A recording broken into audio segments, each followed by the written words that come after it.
Hey, everybody, welcome to What Drives Us, episode 289 for August 29th, 2018. My name is Russell Frost, and I was almost the only other one on this show. Poor Mark Coughlin, and we send out our very best wishes to him. Is home fighting some illness. He'll be okay, but he's not having a good night tonight. So cheers to him for trying to come on, and even more gratitude from me for several things. The first thing of which is my friends Paul and Patrick are here. So this will not be the first solo episode of What Drives Us. And I'll give them a better introduction in just a moment. Cheers to my friends Chris and Elaine, who not only provided me a cocktail, but they provided the backdrop for this evening, which is car crashes. All I can say is it's an episode of firsts, even though it's not an episode of firsts. Hopefully they're all gas guzzlers getting smushed. They are all, it's like all Eastern European car crashes, and most of them are crashes where the people are driving far beyond the capability of the automobile. You see these cars like wildly spinning out of control. Anyway, let's introduce everybody and get this show on the road. With us, our man from Portland, Mr. OVEA.org, Patrick Connor. I'm not going to be able to pay attention at all. I'm just going to be watching this rolling car crash in the background all night. So I had the laptop sitting here and next to me. I'm like, no, put that on the floor because, yeah. My normal expression is buckle up. It's going to be a great show. But tonight I'm going to say, I hope everybody in those cars had buckled up. Exactly. Wow. Thank you. So Paul warned us that he's still at work and he might have work to do. So I think that just dropped there. Yep. He just dropped that. Well, that avatar is Mr. Paul Guzik of Boulder Hybrids. You can find him at boulderhc.com. Longtime panelist, good friend, and a great guy. And he'll come back at some point. So, and the only one on the show who really knows what he's talking about. I don't think that's entirely about some. Yes, well, there's that.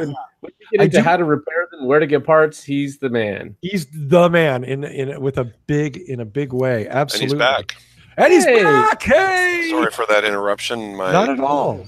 Appointment said they're late, so I can be here on the whole show or most of the show. So that's fantastic. Well, let's get started and do that. Do you want Paul to introduce himself, or did we do enough? I knows who I am. I did introduce Paul, but Paul, anything you want to talk about what you're drinking tonight or anything? I'm drinking a soda from Jimmy John's because I just went out and got a sandwich, and that's what came with the meal package. So it's too bad that Jimmy John's doesn't put beer in there. So yeah, really. Well, and Paul, let me show off. Yes. What do you think's in there? Tequila, vodka, gin, or some combination thereof. Gin and some other secret ingredients. Yeah, good for you. Oh, that hurt. That hurt. You didn't sound happy about my cocktail. Not that you should have been. Let's get going. Let's see. First up, I want to talk about the Boring Company. And I know we did this last week, but I'm sorry. You know what?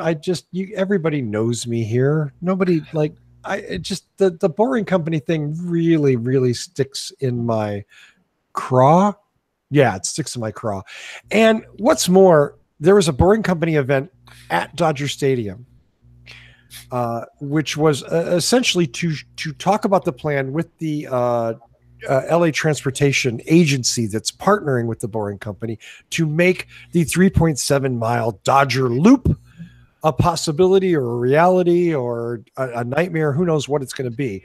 And interestingly enough, Sports Illustrated today called out the Boring Company for providing shills for the event. Yes, it was a very, very poorly attended event. And if you've seen the pictures, or if you see some of the pictures from it, you'll notice that there's a certain, well, let's just say, among the small number of people who were there to comment on it, about half of them were young USC students who really didn't seem to have participants. They were interns at SpaceX. Did I say that out loud? I said interns at SpaceX. Allegedly, according to USC. Let me show you a photo. Sorry, we keep watching the I know you keep watching that, don't you? Right? It's like, it's so fascinating. Here's how well. There's another train wreck. This event was I see what yeah, you did there. and look, yes, from train wreck to train wreck, exactly, Paul. They also did this.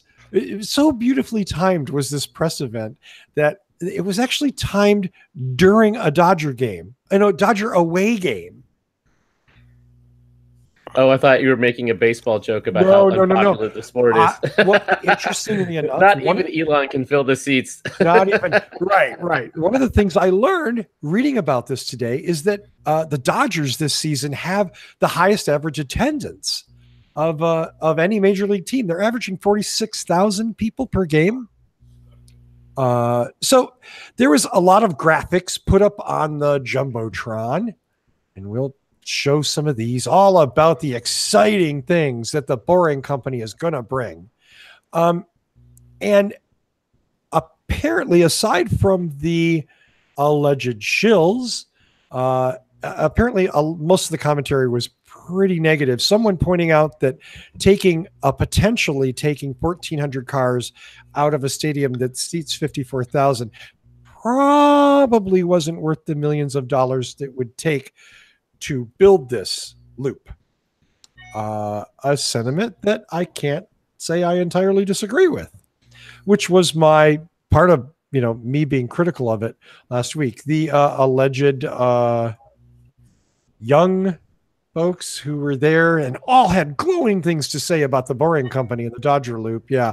See this guy here? He apparently was the hero of the event and said this whole thing sucks. Now, my problem with this is this. I like public transportation. I think public transportation is good. And if you want to do something that's going to it's going to get people out of cars. You say that as a bus is totaled in the background. It was perfect timing. I know, I didn't, right? You're probably at any moment. So, I support public transit, and I would support a subway or something that made sense.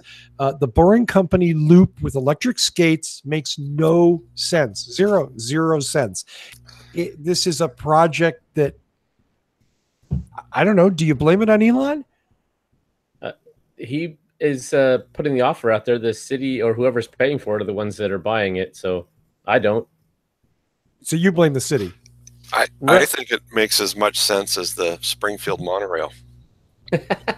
And not nearly as musical. Correct. Not nearly as musical. Okay. I mean, it's never going to get built, so I don't know why we're talking about it. You think? Yeah. Okay. I hope. That'd be great. And do you want me just to present all the time so we can watch the car crash footage behind me? Yes. Yeah. I mean, there's a million places they could dig a tunnel that would be more useful than that. Well, and that's the other thing, right? Like between Grand Central and Penn Station in Manhattan, although they're building a tunnel between those two stations, but between Union Station in Los Angeles and other locations, connecting it to the whatever. There's No, I agree with you completely there. Let's go to Patrick for the next story. Okay. So let me see. Something positive and uplifting, Patrick, not like my cynical ranting. No, it's not positive and uplifting because next on the list is something that I found on the Sierra Club. And let's. You want me to put a graphic up or something? Oh yeah, please do. I would be happy to, of course. And it is by Gina Coupland Newfield, and it is titled "Automakers Are Still Not Advertising Electric Cars." Well, let's talk about Nissan. Yeah, so if you scroll through the article here, she's got some great graphs in there. And the first one shows Nissan's ad spending in the U.S. and in the Northeast and California are broken out. And it makes sense to break out, well, especially California. It's like the 1/5 of the U.S. car market is California. So they show how much they've spent on advertising the Rogue. And then the graphs are really nice and big. And then you go over and you look at the Leaf, and there's this little sliver. And it's only nationwide with no select spending on California, where the Leaf, if there's any market for it, it's going to be California. There's a lot of EVs in California. There are incentives for EVs. There's infrastructure for EVs. It's the right place. If you're going to advertise, it should be there. There's carb credits. And nope, they have effectively zero California-specific budget and a very small nationwide budget. And you compare that to the Rogue, which is not like one of their top cars. And it's just pathetic. Then you wonder why it's a small amount. Go ahead. I'm sorry. Before you go to the next car company, I want to say something. Yeah. So I'm not going to defend Nissan here because I agree with you in every particular. But I will say this. Nissan was running a huge promotion on the Rogue tie-in with Star Wars, right? Yeah.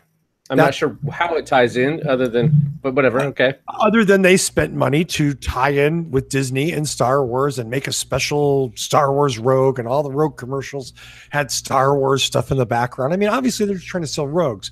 They could have done that with the Leaf, right? They could have done something along those lines. So shame on them for that. But a little bit of this is, I would be interested to see like Sentra and the other Nissan products, if there was any difference in the ratio. But still, look at the graph is crazy.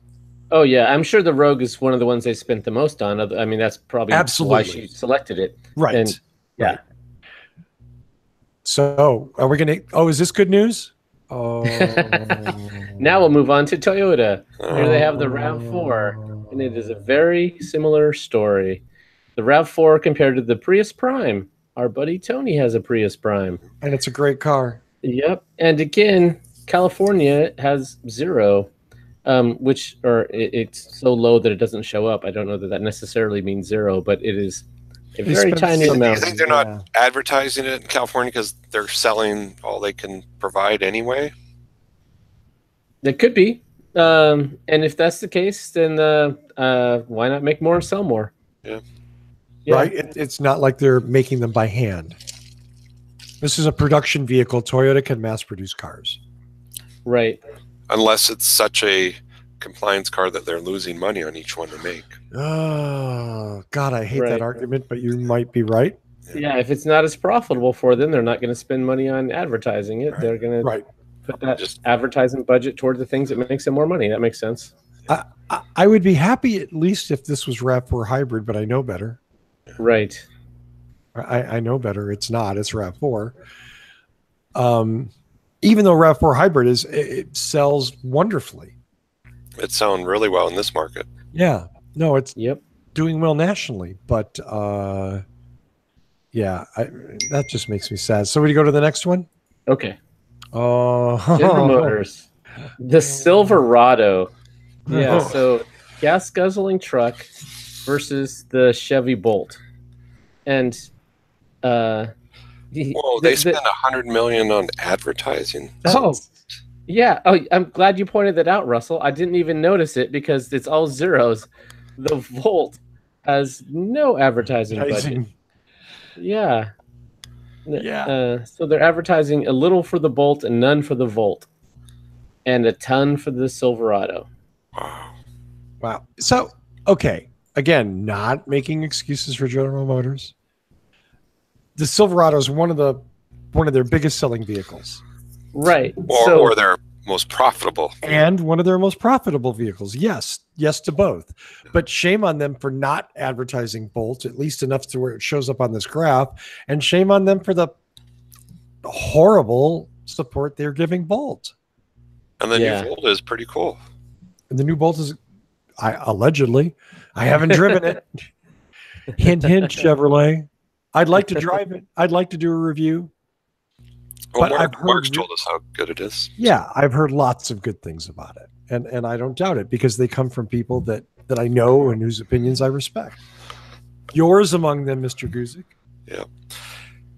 Yeah. So scrolling down to Fordland. Holy cow. Look how much they spend on the F-150 on advertising. Oh, I didn't even open that. Okay. Sorry. Let me, let's display the Ford graph. I'm sorry, Patrick, please. No, yeah, it's, I was going to do some summing up, but let's just keep going. Oh, yeah. More than 180 million. Wow. More than 180 million. That's a lot of advertising. Yeah, it is. And then they wonder why the Fusion Electric and the C-Max Energy don't sell well. Okay, well, Patrick, people don't want them. Okay, Yeah. right, and then you make that kind of People want argument. F-150s. exactly. Well, hasn't the F-150 been the largest selling vehicle forever, like in the U.S.? Yes. And if that's true, do you need to advertise it anymore? Everybody knows about it. They're out there. Neighbors have them. I don't know if you need to spend $200 million if it's already one of the best-selling cars in the world. Well, you know what drives that. I mean, it's standard huge auto company fear. If you're number one, the only place you can go is down. Right. So you have to keep pumping money into it. You have to, because as soon as you go down, you're a loser. Right. Yeah, that's the worry. They don't want the Silverado coming and taking that market share. Yeah. Well, and let's be clear too. This is driven by investors and shareholders. Such and such CEO dropped the ball with F-150. Silverado eclipsed it because you cut the ad budget. Right. That would. So yeah, you're right. Freakonomics did a really good study on this, where they talked about how they had to run all these sales, and then there was a paper that lost some of the ads, and it didn't impact sales at all. But the marketing guys were like, "But that's what we do. We spend this money. We need that budget. So the results don't matter. It's our job." Yes, I agree. Yeah. So occasionally we talk about how, the other car companies are all going to be coming after Tesla's market share soon because they're all going to be making electrics in 2020 or 2021 or 2025 or whenever they say.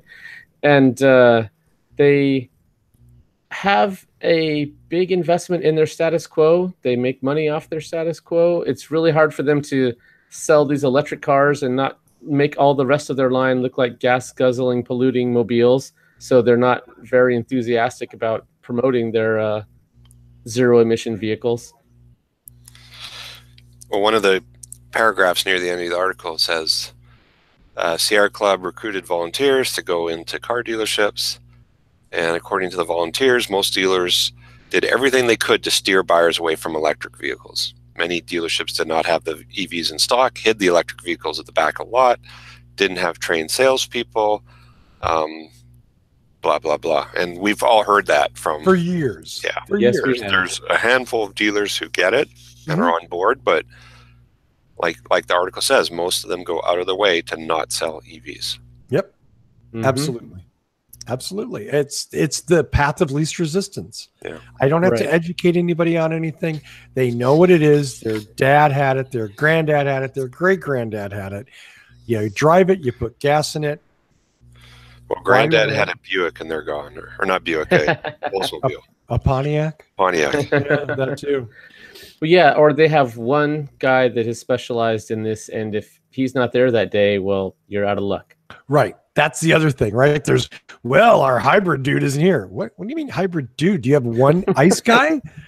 Do you have one truck person? I mean, I get the relative difference in sales, but again, if they really supported this rather than just wanting to wear the halo, they would do things differently. I mean, they could do it so they could train their staff, give them a bonus if they sold an EV instead of if they sold a Escalade or whatever.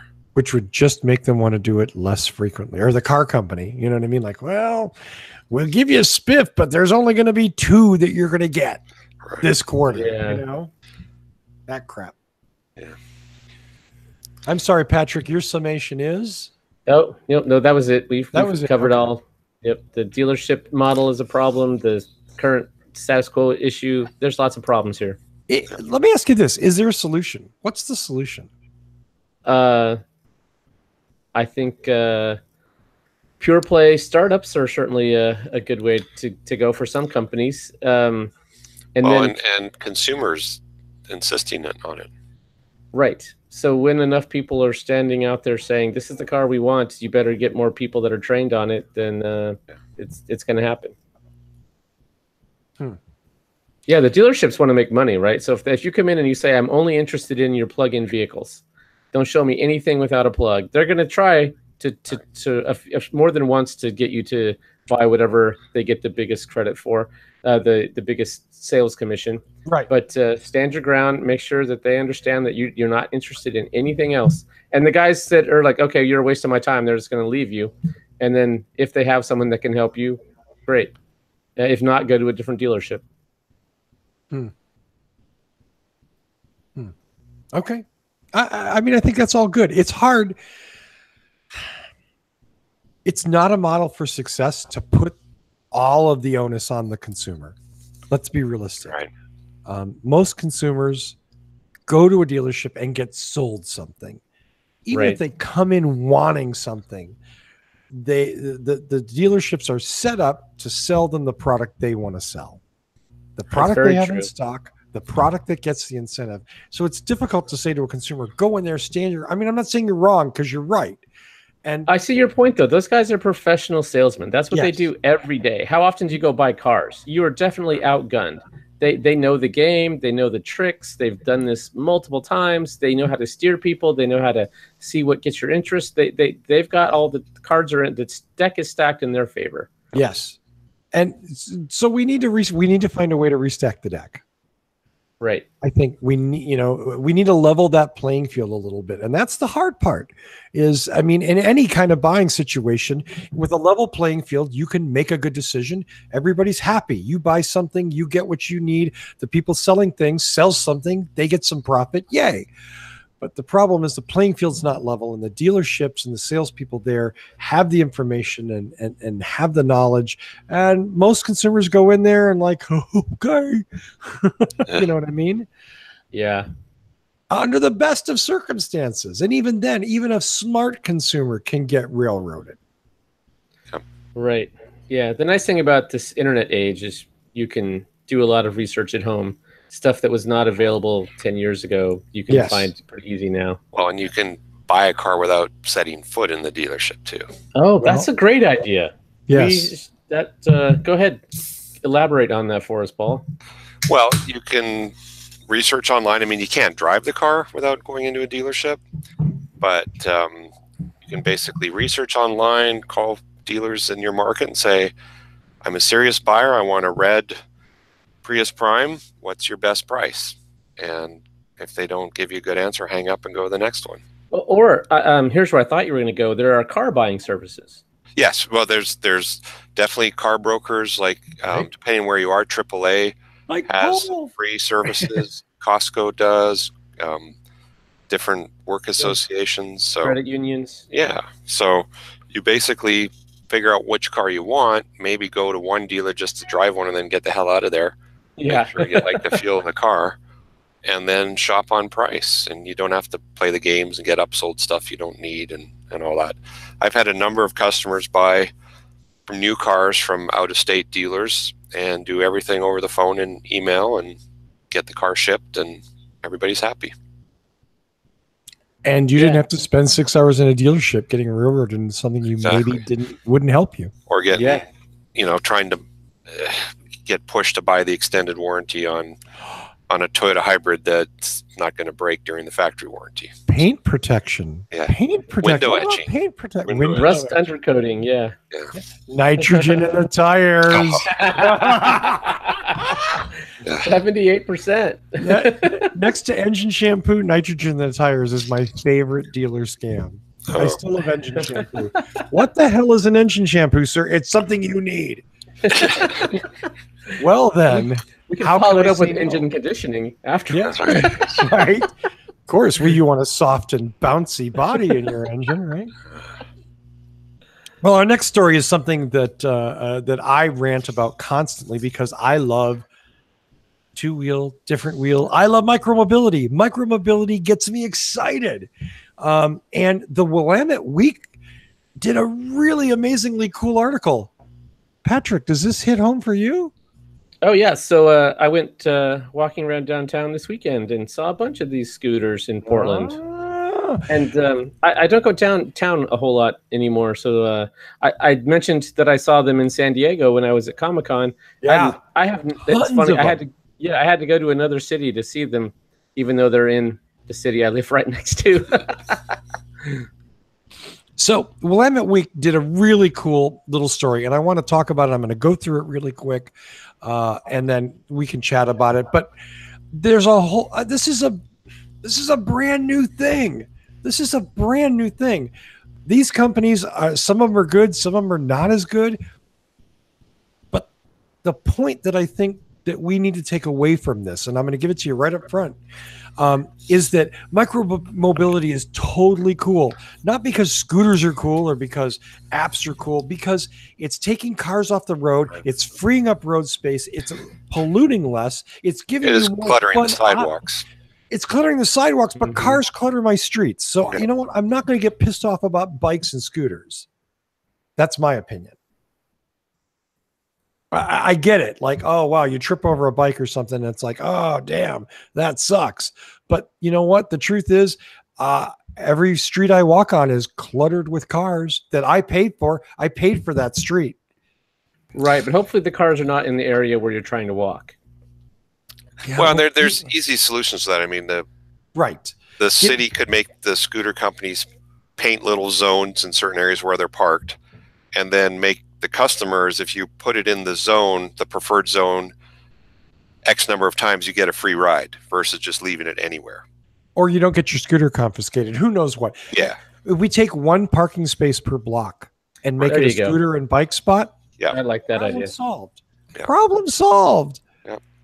Okay. Because no more than 50 feet away is going to be a parking spot. But you know what would be interesting is that they know who left the scooter. Yes. Because they know who had it last. Yeah. Yes. So if the parking meter maids or whatever, parking attendants, whatever they're called nowadays, could also ticket those just by digitally scanning them, and then the last rider who had it, if they left it in blocking the sidewalk, they get a ticket. The problem is someone may lift and carry it and put it somewhere else. Or that's true. They could, you're right. They could put a $1 credit on their account. If it's in the right place. If we find your scooter in the right place, you get a credit on your account. Right. You know, That's are a better way. To this problem. This is not an unsolvable problem. This is not even a difficult problem. We just have to understand that our roads are not only for cars, they're for cyclists, scooters, and pedestrians. And that's the biggest change that we need to do. That's the one thing that we've never been. I mean, look at how hard bike lanes. People have had to fight for bike lanes. Yeah. But in the last 5 years, it's really taken off in cities like Portland, New York,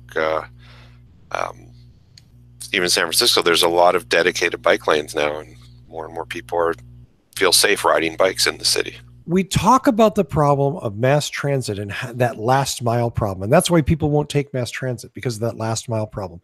Yep. What solves the last mile problem? Scooters and electric bikes. Yep. Not everywhere, but a lot of places where there are a huge amount of people. This solves that problem. How do you get from the train station to your office? How do you go to lunch? This is it. This is a solution, not once the only, but it's a solution. Oh yeah. So after that being downtown, we took the Max, which is our local light rail train. And at one of the stops, I looked out the window, and there were probably 50 Biketown bikes. They're a bike on demand system. And I was shocked. And that was like not even one of the big Max stops. So I'm not sure why that particular one. It was near a bike trail. So that was kind of an interesting spot for it. Yeah, that would be a perfect last mile solution. Although I don't know what you do with it when you're home, but whatever. And are those bikes dockless, or are they docked? They were in a dock. I don't know if it's a dockless system or not. I haven't looked at Biketown. Okay. Right. And again, this isn't everything, but it's a solution that's really good. And it could maybe it helps 50% of the people stop driving a car. And that helps freeway congestion, that lowers pollution, that reduces our gasoline consumption. There's nothing but good benefits from this. We just have to stop giving all of our attention to individually owned motor vehicles. So can I take everything you have said there and apply that to the loop? No. because it's a ridiculous waste of money for an egocentric person who wants to build their own little private railway to Dodger Stadium. 1,400 cars out of that is nothing. It's a joke. Now, you want to build a subway in that same tunnel? I'm totally for it. Totally for it. That goes somewhere. I don't even care. You know what? I don't even care if Elon wants a private subway from Los Feliz to Chavez Ravine. Fine, build it. But at least it'll move a couple of thousand people an hour. At least. So you don't know how many people this can move until they actually implement it and work out some details. And Patrick, that's never going to get built. You're an engineer, Patrick.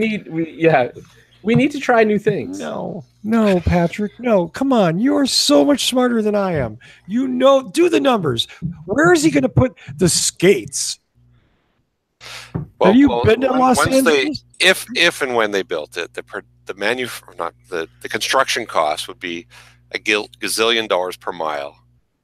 And how are they going to pay it back? Like charge you $300 a ride? I'm going to charge $1. Yeah, sure. $1 a ride. And you know what's funny? According to the Boring Company's old numbers, since you brought this back up, you know what the speed of the skates is going to be? What? 54 miles an hour. It's a bullet train. 54 miles an hour. Well, it was funny. The average speed of 12 miles an hour on the 405. That's lightning. But that's not the Chavez Ravine isn't on the 405. It's funny. The reporter said it took me 7 minutes to get here in my car, but the Boring Company would take 3 minutes. Right. They weren't going. That's going to get people in other cars. I know. Look, I get it. I don't want people in cars either, but that's silly. That's silly. So you know what? Rather than go through this step by step, what I want to talk about, I guess, with this Willamette Week, which again, really cool article, highly recommend you check it out. Elise Heron was for each one. It said how many cities they've been kicked out of. yeah, exactly. I love it. They have stats on each of the companies, like when they were founded, where their headquarters are, how many cities they're in, and it's a great article. I can go through this really quick. I mean, so the first company they talk about is Lime. Lime was based in San Mateo, started in 2017 by a UC Berkeley alumnus. Investors and backers. Uber has made a sizable investment in Lime, which is a big part of their push. They're trying to get apparently $335 million. The Uber deal, the details of it are unclear, but they do make a good suggestion. Will the new company be called Luber? Yeah, Lime and Uber together. Yeah, Luber. Lime operates currently in 75 cities. How many cities has Lime been kicked out of? 6. Founded on a simple premise: how do we help American communities thrive? I love that because yes, this is a really good idea. It's not the only idea, but it's a good suggestion. Interesting thing, of course, the average lifespan of a Lime scooter is about 4 months, and this is something we alluded to briefly. The problem is the scooters that we're using now; these are cheaply converted consumer scooters. These aren't made to do what they're doing. So they buy them, they pay them off quickly because people use them, and they beat the shit out of them. They beat the shit out of them, and hopefully they get recycled. I heard some cities are like vandalizing them. They're cutting them in half and hanging them up. And there's apparently a lot of people that hate this. Push them in trash cans and stuff. Yeah. Yeah. Bird, really quickly, based in Santa Monica, founded in 2017. Apparently a former Lyft executive who was doing some rather unethical things started the company. Over 30 cities, they've been kicked out of 5, or number of legal actions against company 5. Bird gives people looking to take a short journey across town or down that last mile from the subway or bus to their destination a way to do so that does not pollute the air or add to traffic. Perfectly said. And I totally love that part of it. Because, yes. Interestingly enough, the Willamette Week said that the permit application that they requested from the company was heavily redacted. So a company I've never heard of called Skip, based in San Francisco, started in 2017. Started by a 34-year-old Stanford grad who also invented a motorized skateboard. No idea. Wouldn't talk about their financial backing. They operate in 5 cities. And the number of cities where Skip asked permission before starting the service, 5. Wow. Boldly makes Skip stand out from all the other companies. They asked first. Cheers for trying to act legally and responsibly. Their mission statement, among other things, we believe our lack of entitlement sets us apart from other competitors in the crowded sea of scooted operators. I like that. Wow, humility is part of their mission statement? I've never heard of anything like that. It's kind of weird, isn't it? Yeah. So, anyway, my apologies for those of you that wanted to hear about motor vehicles all during the show. These have motors. Thank you. I'm going to talk about scooters and electric bikes and micromobility because I think it's an amazing new thing, and I would love to have them everywhere I go because I think it'd be fun. They're fun to ride, and it's a cool way to get around.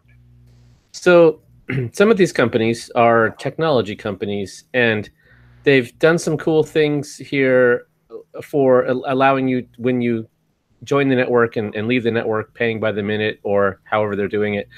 But they have a lot of potential to do things that ensure that you're not riding on the sidewalks when you're not supposed to, making sure that you're wearing a helmet when you're supposed to. They could start doing some cool stuff. I'm very interested to see how this sector evolves.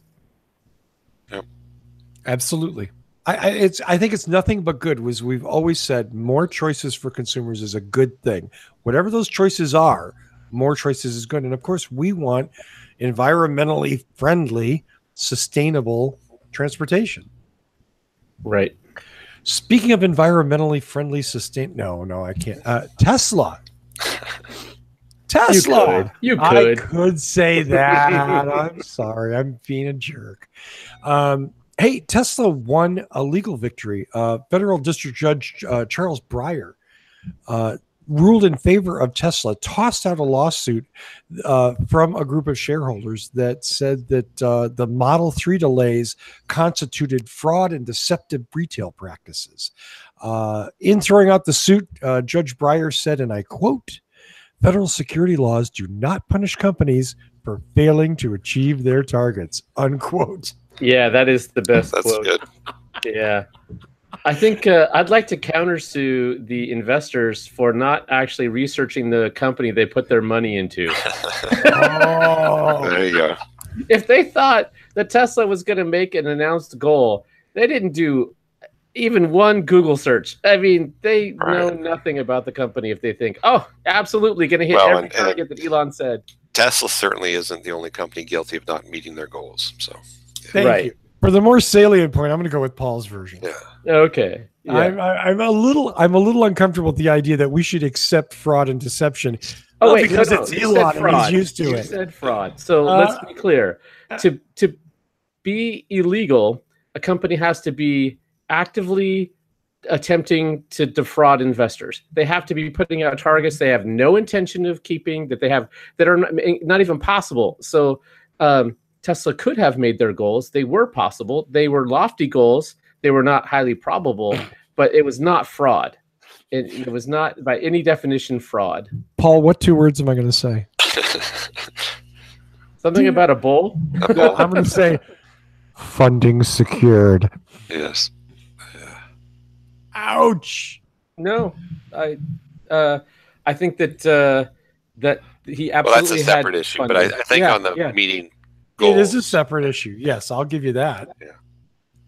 But let me show you a tweet that happened. But funding secured has nothing to do with Model 3 production delays. But it does have to do with deception. Yeah. Whether or not it rises to the level of fraud, I don't know. But I don't think that was deception either. I think that he absolutely could have gotten the funding, had a lot of funding lined up, had already talked to some of the major investors. We know that the Saudis were willing to put money in. We've heard later that VW was willing to put a lot of money in. Obviously, Elon has 20% of the company. His brother has some percent. A lot of the board are close friends, and they were going to hold. So he would have had to come up with less than half of the funds, and they had more people more than willing to give him the $35 billion that he needed to do it. It could have happened. We can just disagree on that. When you say funding secured, you mean something that wasn't true. And Elon knew it when he said I it. disagree. But I know. That's Yeah. okay. Well, here's how we knew that whole thing went on the toy. One tweet, 2 words, and a link. Tesla staying public. Yeah. So much for the Tesla going private. Scam. This Oh, month. did I say scam? Yeah, you did. I meant fraud. I meant deception. I meant distraction. I meant Oh, don't look at our wildly inflated Model 3 production numbers. And again, just because I need to say this for the viewers who aren't super familiar, I want Tesla to succeed. I want Tesla to be the best company they can be. And I think sometimes they do things that hurt them. And that pisses me off because I want them to be good and I want them to be right. And I want them to do things the right way. We've got a lot of deceptive, bullshit, hypey, smoke and mirrors car companies already. We don't need another one. I think that's just part of the car culture, though. Well, I mean, I know they're trying to be unique. I'm not gonna accept it. May not be realistic on my part, but right. Well, to be fair, you criticize all of them. I do. All of them. All of Except Skip. them. Skip. I was kind of blown away when I read that about Skip. I was like, wow, I really like these Yeah, but guys. Skip only has like 6 scooters in their entire company. but I'm cheering for them because Yeah. I like them. You know, they only have 5 cities. Good for them. I hope they do killer business in those 5 cities. And if I ever see a Skip thing, I'm going to ride around the block just for the hell of it. You should go install their app now just to support them. Maybe I should. You know what? That's a really good idea. I'm going to do that. Subscribe to their app. Yeah. And they I'll could give- subscribe to our podcast. Do we have Well, a sponsor? Yeah. No, No. It's just something we No. like. Oh, yeah. Yeah. After seeing that beauty blogger thing that I sent to everybody this week, I'm just ready to shoot myself. Because you're an influencer, Russell. Right. Yeah. Well, apparently not enough of an influencer. That somebody gets paid $75,000 by a beauty company to a beauty influencer blogger to write a negative review of a competitor. Oh my God. I can't even imagine what we could do with 75K once, much less repeatedly, you know? Ugh. Yeah, we could do the show live at your house every week, okay? From our Live private from Maui. Yeah, There you live from Paul's thinking now.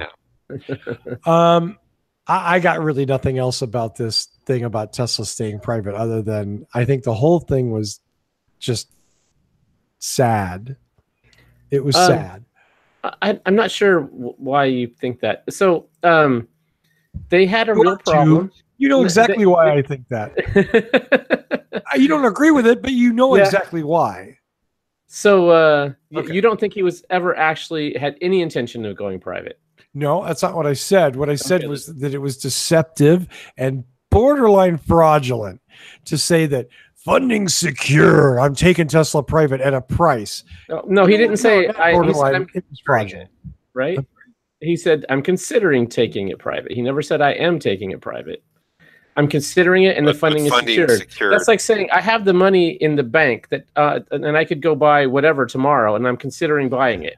I understand why you take Elon at his word. You probably understand why I don't. Okay. Is that fair? Yep. Okay. I know. I think it was bullshit. I think it was bullshit. And I think it was manipulating the market. I think it was massaging his ego. Oh wait, no. If it was manipulating the market, the stock was at 350 when that happened. What's the Yeah, stock but at a lot of people got like stopped out on their, when the stock dipped, it triggered sell-offs, and he was probably trying to screw the shorts. That's all he wants to do. It's all about his ego. That's So the problem. So that's the SEC investigation will tell us if it was purely for stock manipulation purposes. And there's, if really saying that it's going to be at 420 and naming that specific price, that should have took the stock up to like 400 with some discount off of that price, but it didn't. In fact, it went down. It was down to 299. Bullshit. Most people thought. No, I mean, look, if the SEC rules that was deceptive and market manipulation, will you then agree with them, or will you argue against that? That's a good. I don't know. We'll have to read the report and then we can discuss it. Fair enough. Fair enough. So these fines are typically, I mean, the big ones are $50 million, and they're often not to the company but to the CEO that said it. So it would be a $50 million fine to Elon. What does Elon care about $50 million? Exactly. Yeah. I mean, that's like the change in his sofa. Well, I mean, I'm not saying that 50 million is a lot of money, and anyone is going to be pissed about losing 50 million. But for Elon, a $100 parking ticket hurts me more than a $50 fine to Elon.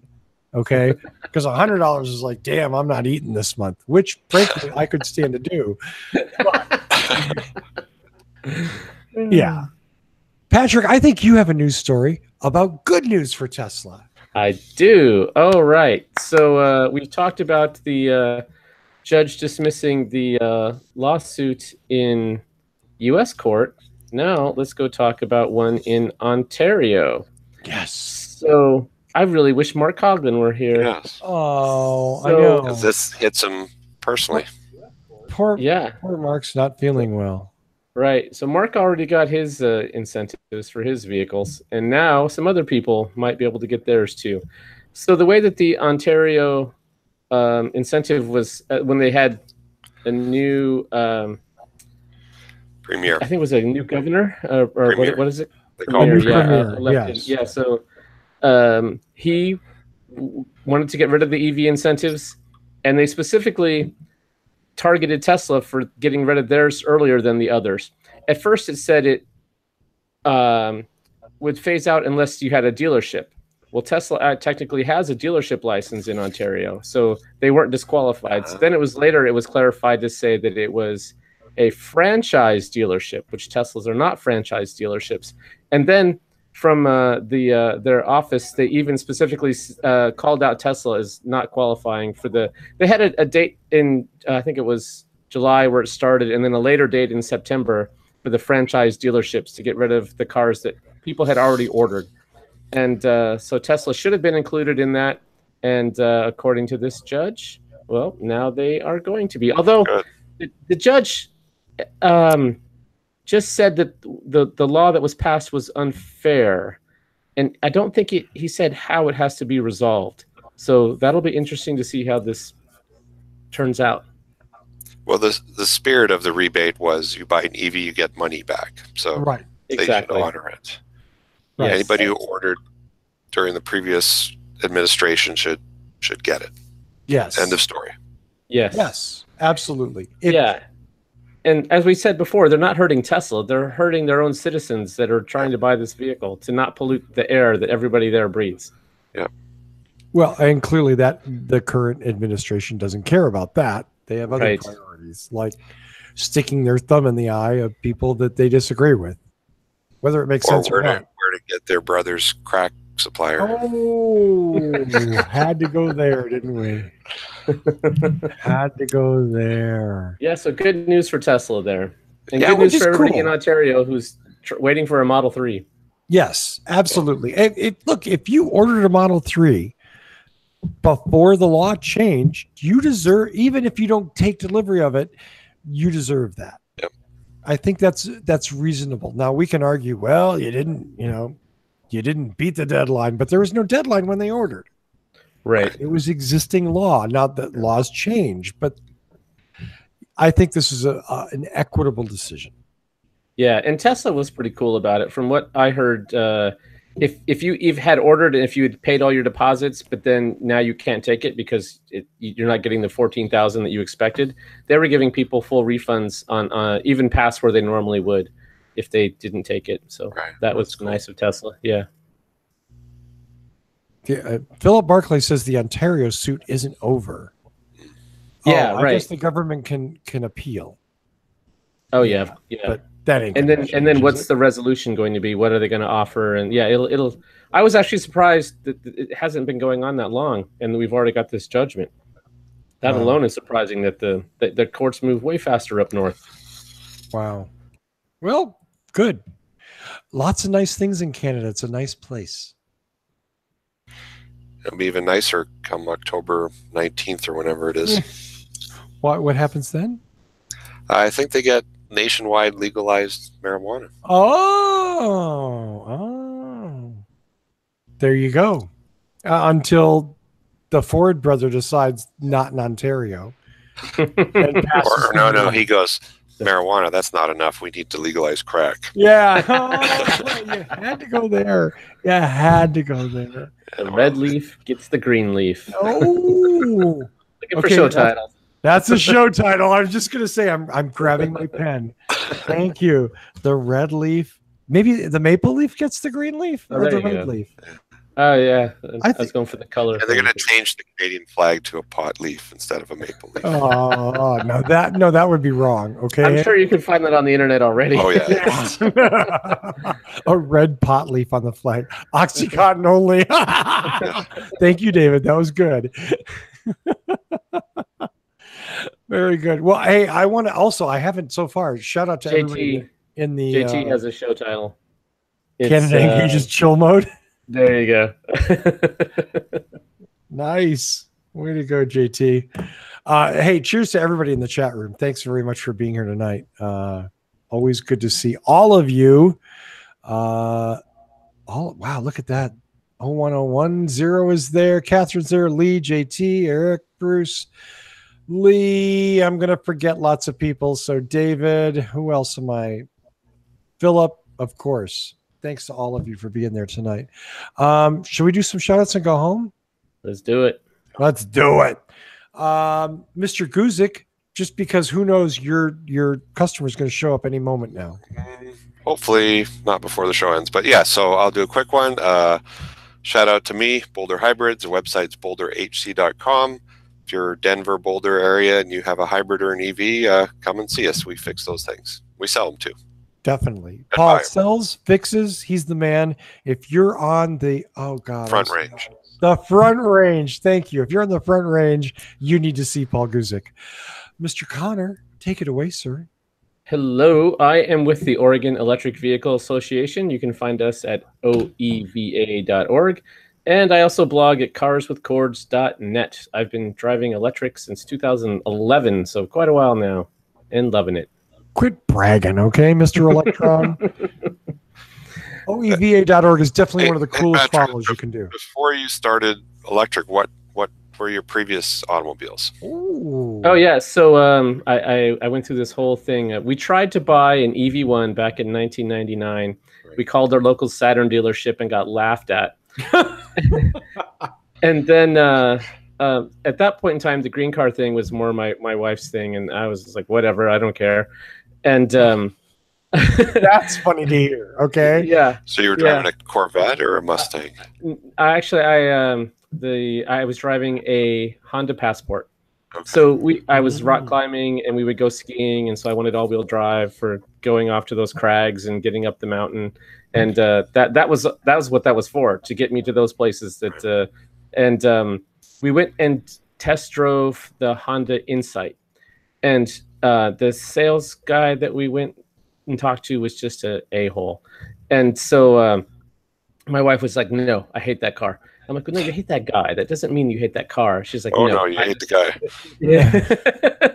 And so then we went home, and she found the Prius on their Toyota's website, and we started reading about that. And she hadn't even seen one.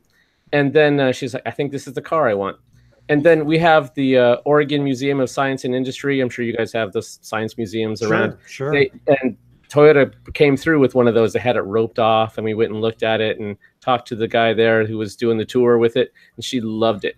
And so she went and ordered it and waited 9 months for the car. Took the bus to work during that time, in the rain and everything, because and that was a Gen 1 Prius or a Gen 2?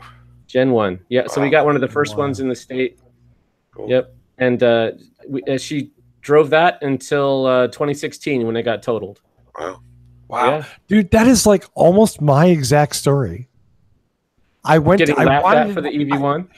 no, not the EV1. I'm sorry. I wanted an Insight. This was 2004. I wanted Insight really bad. I thought the Insight was the coolest car. Went to the Honda dealer. They were like, "What are you, an idiot? We don't even carry that car." And I'm like, so if I want one, you can give me your money right now and we'll order it. That's it. You can't drive it. You can't have it." Went down the street to the Toyota dealer because I heard they had a hybrid and ordered a Prius, waited 6 months, took the bus, did the whole thing, and got a second gen Prius. Yeah, and that Prius is really what got me excited about this. The technology in it was awesome. Exactly. After it had warmed up, and then when you'd stop and the engine would shut off, my left foot always slammed down for the non-existent clutch because I thought the engine was dying. But then when you'd start off and that, it didn't go a lot in pure electric. It only went up to 15 miles per hour. But when you were taking off in the line in that first few feet and it was just quiet, I just loved that. And I'm like, oh, I need more of this. Yep. It was my gateway drug. When I drove, so I lived in a little urban, old, historic mid-Atlantic town. When I drove home with the Prius for the first time, I drove home with the windows down. Downhill, city streets, slow speeds, so the ice never came on. Oh, nice. And for the first time, I actually heard things. You know what I mean? Like, here I am, just like I hear the wind going past the car, and I'm listening to stuff, and I'm hitting all the lights because I'm not going fast. I'm going like 26 mph, because that's what all the lights are timed at. Right. And I'm just gliding down this little hill, and it was life-changing. Just totally spun my mind in a different direction. Okay, you can go ahead and laugh at me for this, but so the first electric vehicle I got, it was a GM S10e. So a few people know this, but Chevy actually made an electric truck way back, and it was from the EV1 era. It had a similar drivetrain, same battery technology, and because those were sold to fleets, they didn't all get crushed. Right. And they sold some to a Georgia utility. They sold some to the Air Force, and mine came from Disneyland. So, yeah, I used to say I had the happiest truck on earth. I didn't know they made those. I thought those were all conversions. No, they made them. Yeah. Wow. Yep.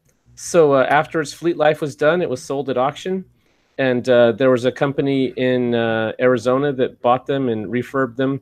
He collected a bunch of old EV1 batteries and so swapped out batteries and then sold it. And I loved it. And like you said, just like your senses are so much more just there. I my normal commute that I've been driving in my Passport, I'm doing it and I'm like, what is that? What is that delicious smell?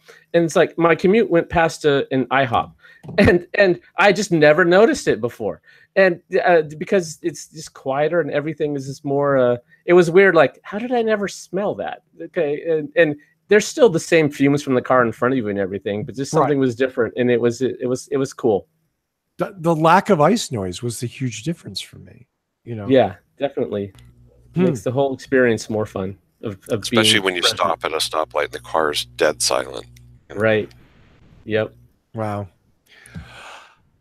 That's all I got. Shout outs. Mr. Guzik, can I dump it in your... Oh, did I already? No, we already did me. Did yours. Patrick, and we did yours. Yeah. So all I have to say is thanks to everybody in the chat room. I already tried to blow all your names, but I'm going to say Philip, Lee, David, like Kathy, us on Facebook and subscribe to us on YouTube.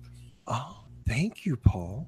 And patreon.com/whatdrivesusshow, instagram.com/whatdrivesusshow, facebook.com/whatdrivesus. We're at What Drives Us on Twitter. And of course, thanks as always to Michael Mannering for our amazing theme music. Lee, thank you. Catherine, thank you. Big shout out to Shauna and Haley as well.